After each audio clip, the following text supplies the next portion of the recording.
20 जनवरी हमारे उत्तम बनना। पाप के छल से सावधान रहो।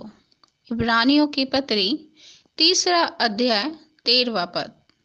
पाप हमेशा आजादी की प्रतिज्ञा करता है, लेकिन अंत में वह केवल बंधुआई लाता है। वह जीवन की प्रतिज्ञा करता है, लेकिन अंत में मृत्यु ही प्रदान करता है।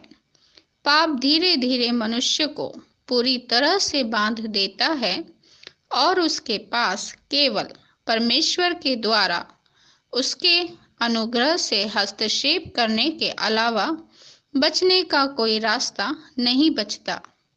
वरन जो कैद पाप के द्वारा तैयार की जाती है, वह भी एक छल है, क्योंकि जो लोग कैद होते हैं वह वास्तव में सोचते हैं कि वे स्वतंत्र हैं।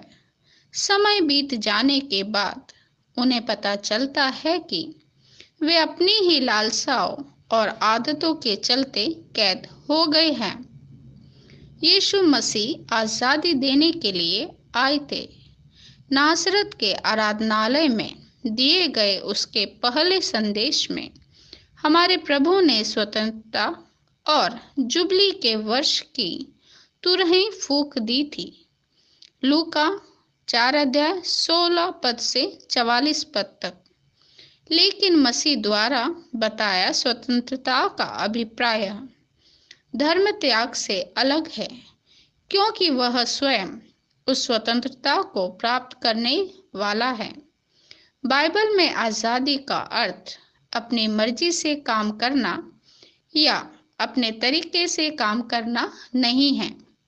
यह प्रवृत्ति पाप का निचोड़ है।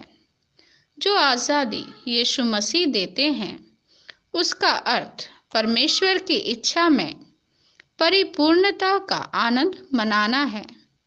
इसका अर्थ होता है परमेश्वर की महिमा के लिए अपनी संपूर्ण क्षमता में काम करना। क्वेकर लीडर रूफुस जॉन्स ने अरिस्टोटल की बात को दोहराते हुए कहा, किसी भी चीज की मूल प्रकृति यह है कि वह कितना ऊंची जा सकती है। यीशु मसीह हमें इसलिए आजाद करते हैं कि ताकि हम हमारे जीवन में सर्वश्रेष्ठ और फिर मसीह के समान बन सके। आज का वचन, पर तुम एक चुना हुआ वंश और राजपदधारी याजकों का समाज और पवित्र लोग और परमेश्वर की निज प्रजा हो, इसलिए कि जिसने तुम्हें अंधकार में से अपनी अद्भुत ज्योति में बुलाया है, उसके गुण प्रकट करो। अपने आप को स्वतंत्र जानो, पर अपनी इस स्वतंत्रता को बुराई के लिए आड़ न बनाओ, परंतु अपने आप को परमेश्वर के दास समझकर चलो। पहला पतरस 2 अध्याय 9 व 16 पद। अन्य वचनों को भी पढ़ें। पहला कुरिन्थियों 6 अध्याय 11 पद। गलातियों 1 अध्याय 3 व 4 पद व 2 अध्याय 20 पद। व्यवहारिक कार्य।